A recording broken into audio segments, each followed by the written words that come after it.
You know what? He's not leaving.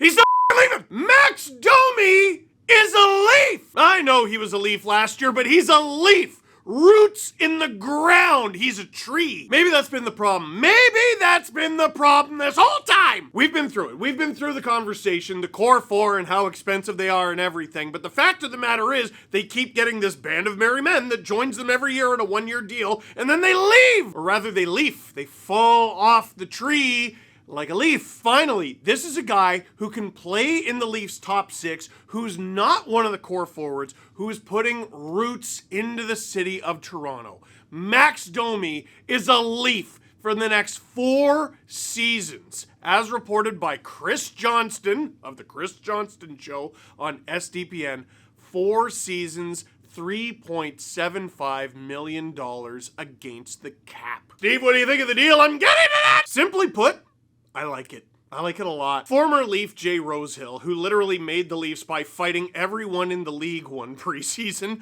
obviously likes a certain brand of hockey, but I like the way he put it here. Rosehill goes, if I said the Leafs can get you a guy who can put up 50 plus points, 100 plus penalty minutes, he's still one of those guys who values that like it's a good stat to have, I get it, has character, plays with passion, and costs under $4 million. Would you be interested? Love Max Domi. What a great contract by Tree. Tree living in a tree. Wow! What if the Leafs finally get it done and it's with a guy named Tree? How have I never put that together before? Anyway, Rosie's kind of right. Is Domi particularly incredible at many things? No. He's a ridiculous playmaker. Like, he's a way above average playmaker, play setter-upper. Once you get to the offensive zone, he can dish sauce passes like nothing. Cannot score goals. He's really not that great at it. Can play on your power play. A bit limited in terms of what he can do on your power play because his shot is not a threat. Pretty good in the face-off dot. Pretty good in the shootout. And if necessary, will beat someone up and usually win. And when he doesn't win, he does funny stuff like, lol, you're bald. Remember that? That was funny. I like that. It was mean. I wonder what his dad said. Think it's funny to make fun of people because they're bald? Actually, I don't think Ty Domi yells. I think he says it quiet as a mouse, and it's terrifying. Anyway, there are lots of things to criticize and talk about and debate with the Toronto Maple Leafs.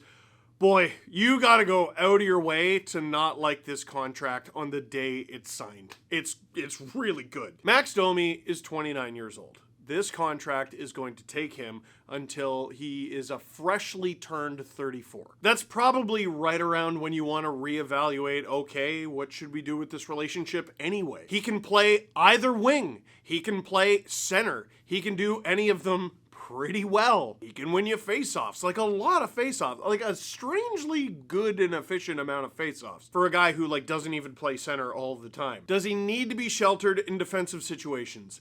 Kinda, yeah. The sort of guy who can play on your first or second line, but if you gotta defend a 1-goal lead and there's only like 3 minutes left, maybe replace him with a guy like Kelly Yarncroke or something. Last season, in 80 games, he had 9 goals and 38 assists. That's 47 points in 80 games. Overall, that is 0.5875 points per game. So a little over half a point a game. But that's not exactly how Max Domi's season went. Because if you remember, at the beginning of the season, Domi was put on a line with David Kampf and Matthew Knies. That line never made sense, and I will be mad about it until the day I die. It was together for longer than 2 games, which is about 5 periods longer than it should have ever been a thing. During the first 11 games of Max Domi's first year with the Leafs last year, he had 4 assists, no goals. That is 0.3636 points per game. That stinks. In Domi's next 52 games, 7 goals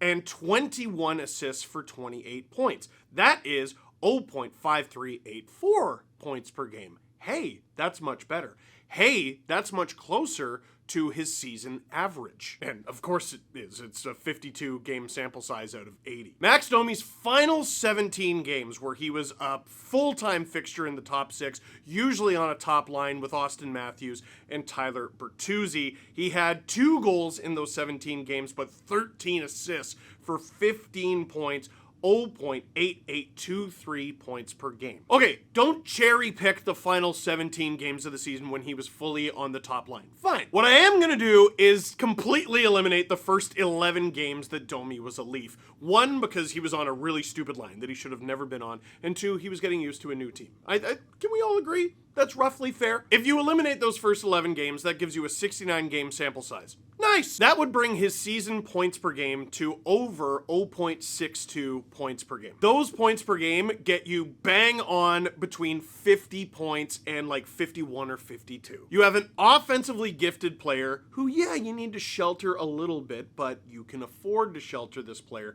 because he's not making an unshelterable amount of money. When you talk about one of the core four forwards and you're like, oh yeah, I don't know if you should really play him in that situation, that's a problem. That's a much bigger problem than Max Domi. Also, Max Domi is getting a raise, yes, but you can't look at it that way. He made $3 million last year in a league with a salary cap of $83.5 million. That is 3.59% of the cap. This upcoming season, Domi will be making $3.75 in an $88 million salary cap. That is 4.26%. So it's a raise in terms of the percentage of the cap. It's not a huge one. Then we got to do some guesswork, but let's assume the cap is going to continue to go up, which it will, unless the world stops again, in which case we have bigger things to worry about. Let's say the salary cap goes up like this.